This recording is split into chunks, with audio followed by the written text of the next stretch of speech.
Focusing on the heart, and something I have talked about a lot when it comes to your heart health is statins. Now, this summer we were flooded with headlines about new studies that made me take a second look at who would benefit. I know there's still a lot of confusion about who should and should not be on a statin. So today, I'm giving you my advice on who should be on these statins. Now, some of the women here are on statins, and some aren't. But they're all worried about heart disease, which is a sensible thing to do because it's the #1 reason that we're lost to our families. So we know that statins can help prevent heart disease, in addition to lowering cholesterol. So again, we knew it helped with cholesterol. We didn't realize it helped in addition to that until recently. And that, for me, is a game changer. I'm going to show you why this is so important, and then we're going to talk about it. All right, who wants to help a little bit? I got 2 arteries here. I need, let's say, 2 women, 2 volunteers. Come up, cuddle up close. If you sit close to the arteries, you got to help me with the arteries. All right, so here's the deal. These 2 arteries sort of look similar, don't they? You guys see any differences here? They both have yellow plaque. This is plaque, by the way. Oh, right. That has holes. That has a little hole in there, a little hole in the side. I'm going to come back to why that might be important. So, but on the inside, they sort of look the same. You sort of agree? Yeah. Yellow plaque, blood vessel here. That's your body. That's where the blood's going to feed you all. All right? That's a little piece of candy left over from the last show. You want the candy? All right. All right. Now, I want you guys in the back to pick up those little balls. Those balls represent blood cells. Now, normally in an artery, even if you've got plaque, this is important, even if you have plaque, it doesn't always cause a problem because the blood, go ahead and pour them down gently, can still get around the plaque and go where it needs to be. There it goes. That's right. And it all comes down. Help it along, good. That's fine. Well, you didn't, not all of them. Let's take some of those back. All right, now stand up. Now you notice what happened. Most of the blood, like it's supposed to, went down. All right? And we're all in a good spot because of that. Now, there's not a big clot here. We got little itty bitty issues, but nothing big happening. But here's what's different. We always thought statins primarily helped by making sure you didn't get any extra plaque here. That's actually not the only way they help. They also help by reducing inflammation and irritation. Now, you mentioned that little hole here. This plaque is actually an inflamed, irritated plaque. It's not a happy plaque. So I want you to go ahead and see if you can wiggle that free. Go ahead. Okay, go ahead, push. Oh, that's it. As you wiggle it free, that's good. As you wiggle it free, you've got now extra plaque, and you've got this clot that starts to form inside there. This is a big deal. We took a plaque that was sort of stable, and now it's ruptured because it was inflamed. Statins, in theory, prevent this whole thing from happening. Now try to pour the blood down. And what ends up happening is the blood can't go anywhere. Keep going. You know what that's called? What did you just create? A clot. A clot. The other word we have for clot is heart attack. The other word we have for clot is stroke.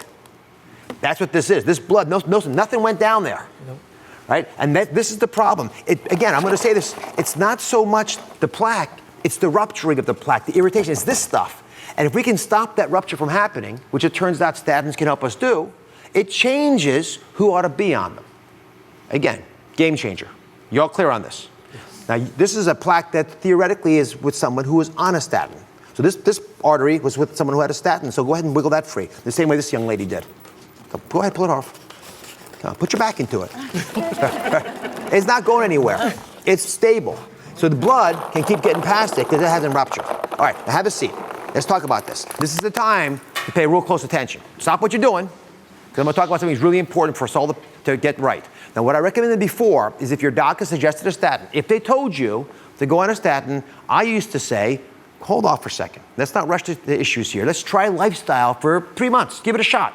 And if you still can't fix it on your own, because a lot of times you can, then let's go on the medication.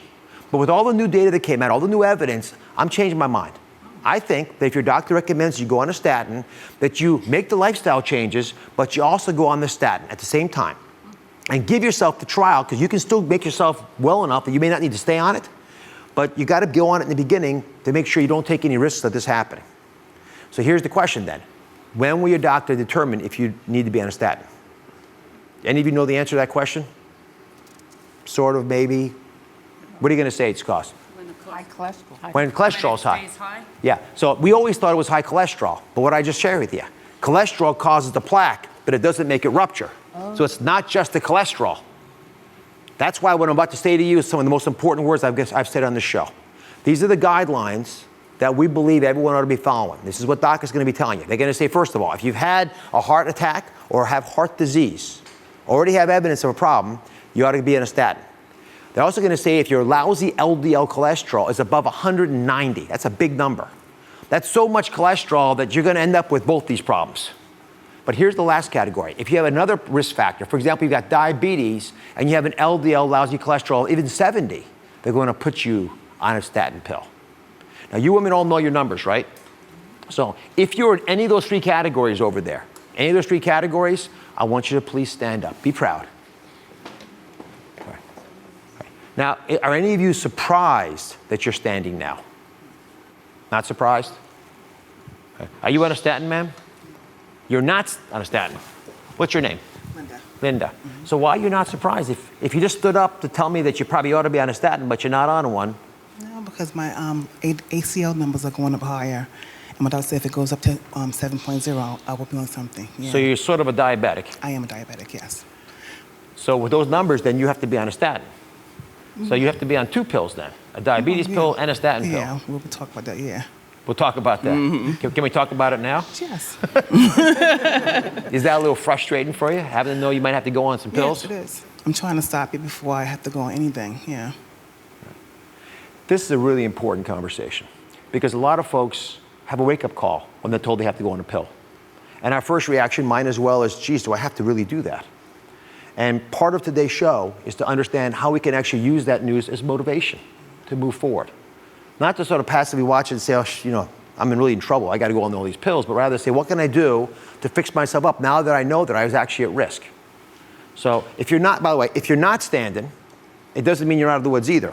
It just means you're not quite as quick. You can all take a seat. Thank you very much. We're going to come back to you. What's your first name again? Linda. Linda. Linda will be prosperously talked to in the future. All right, so there's a calculator. You can all sit. There's a calculator, actually, for the people who are still sitting. They can help you figure out if you ought to be on one of these medications. Hopefully you won't have to, but take it into consideration. You go to droz.com or talk to your doctor about it because they have this calculator as well. And when you know the risk of you having a heart attack or a stroke, sometimes that calculator will tell you to be on a statin. We didn't trust it that much when it first came out, but these new studies over the summer, big news, have revealed that it's really accurate. And therefore, I want you to look to see if that predictor is worth taking into consideration. Now, I'm going to ask all you to stick around if you're willing to do this, because when we come back, I want you to meet Brenda. Now, she used her statin as motivation to make a change. That's something that Linda and others really going to want to listen to, because that's, I hope, an inspiration that you won't forget. Stay with us.